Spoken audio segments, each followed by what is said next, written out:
Madam खुदन आयो खुदन ते कीअं अची वियो? तव्हां प्लीज़ अंदरि मोकिलियोसि। हिते कीअं अची वियो? बेइज़ती करण थो करे। खुदन खुदन ये तो कहिड़ी ॻोल्हे में आई माण्हू छा चवंदा मुंहिंजा ऑफिस वारा? भले कुछ भी चल असां ये सादा हुई असां ये ईंदासीं भली जान। ए तुंहिंजो महन जो वठण कोन्हे जो तूं हिते अहिड़नि कपिड़नि में हलियो आयो आहीं। मुंहिंजी का इज़त आहे हिते? छा चवंदा? के ॾिठो के पुछो त न तोखां? तव्हां मैडम हुते तव्हां मूंखे वॾो इज़त ॾियो पिया जॾहिं मां तव्हांखे बचाए ॾिनो तव्हांखे पर्स पंहिंजो हिते त तव्हां असांखे बेइज़तो न कयो। आस्ते ॻाल्हाए आस्ते। उहा ॿी ॻाल्हि हुई। ही ॾिसे थो अहिड़ो ऑफिस करे ॾिठो थी ज़िंदगीअ में? मां त ॾिसी हैरान थी वियो बसि उहो चवंदा आहिनि त ख़ुदा जी कुदरत आहे ऑफिस ॾिसूं या ऑफिस वारे खे ॾिसूं। पर हाणे ॾिस ॻाल्हि ॿुध हिते कंहिंखे ॿुधाइजांइ न त तूं मुंहिंजो घर वारो आहे। हा बसि इहो त हाणे न ॿुधाइबो। तुंहिंजी भाॼाई त मूंखे फासाए छॾियो। मूं चयो हो न की सूट वूट पाराए कुझु जेंटलमैन लॻे तूं त सफ़ा ॻोठो ॼट थो लॻे सफ़ा। न बसि सूट में असांखे गर्मी थींदो थी अलाह असां अञा लाख ॿधंदासीं असां पंहिंजो टोपी पटको बाक़ी सूट में असांखे गर्मी थी त पोइ हिते ऑफिस में नचजांइ पोइ हर भुरी मुंहिंजी बेइज़ती थो कराए। छा चवंदा माण्हू अहिड़ो ॼट मिलियो अथसि सॼी दुनिया छॾे। बसि हाणे माफ़ी था घुरूं ॿियो हाणे छा माफ़ी भला हिते सभु खे ॿुधायो थी छा मां मुड़ुसु आहे तुंहिंजो। मूं कोन ॿुधाइण अहिड़े ॿोलीअ सां ॿुधायां तोखे बेइज़ती कराईंदसि पंहिंजी। ख़बर अथई ॾिस हेॾा माण्हुनि हिते करोड़ ख़र्च कया न वरी चवंदा अहिड़े माण्हू खे घुरायो हिते असांजा जेके पियोन आहिनि न उहे बि सूट वूट में वेहंदा आहिनि। तव्हां हुनखे ॿुधायो नी असांखे मेहूं चारजो नौकर आहे असांखे इहो ॿुधायो। न न हाणे इहा त हाणे बेइज़ती आहे न।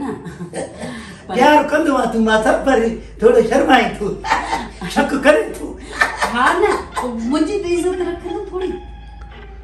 बसि ॿिए पहिरें मां हीअं कंदुसि फुल सूट पाईंदुमि फुल सूट टाई शाई लॻाए ऐं मुंहिंजी गाॾी आहे न जेका कारीगरी उन ते चढ़ी अचिजां त जीअं तुंहिंजो दरवाज़ो खोले तोखे लाहे गाॾीअ मां। पोइ त मां या त सरदार लॻंदुमि या डीसी लॻंदुमि।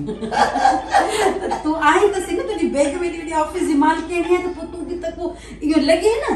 बसि हाणे अॼु खां मां पाण तयारु थींदो। हा हा बसि चवण जो सलाह न हणंदे छा तूं हिते किथे थो वेह तूं ईअं करे मुंहिंजी कुर्सी ते वेह अच मां हिते बीहां थी तोखे चांहि वांहि पियारां थी। चांहि पींदे कॉफी पीअंदे? न काती असां न पींदासीं। काती न कॉफी जेको खीर हूंदो आहे न उन में कॉफी मिक्स करे पीबी आहे चांहि वांगुरु हूंदी आहे उहा बि। पीआरियो असांखे त अलाए कहिड़ो अंग्रेज़नि वारो पीआरियो था पीआरियो भली छा कुर्सी ते त वॾो मज़ो आहे। हिते झण वण लस्सी वस्सी न घुरचां पुठियां न की पवंदे अॻियां थी केॾे वेठा हुजो कुर्सियुनि ते त ख़बर हुजे न। हे त घुमे थो भाउ। हा मज़ो लॻो पियो आहे बि मां चांहि जो चवां सलीम हिकिड़ी चांहि त खणी अच। चांहि घुराई आहे मां निकिरी खाईंदे न मां खाई आयो आहियां मां बसर खे हिकु धक हणी करे अहिड़ो खाई आयो आहियां ड्रव ते चटनी ठाहियोमांसि। अच्छा चश्मो त पाए ॾेखार कीअं थो लॻे ॾिसां जेंटलमैन लॻे थो। हल ख़ुदि न तुंहिंजो लहे हाणे थो लॻे बसि सूट पाइजांइ त पोइ बसि ठीकु आहे मां हलां थो। हा ठीकु आहे तूं भले वञ ॿुधाइजांइ न फ़िलहालु जेसि ताईं तोखे मां सूट वूट में न तयारु कयां ठीकु आहे। हाली मां न ॿुधे हाली मां चवंदोमांसि नौकर आहे फुल सूट पाईंदो बाबा मां पाण उहो आहे असां डीसी आहियूं हे असांजो ज़ाल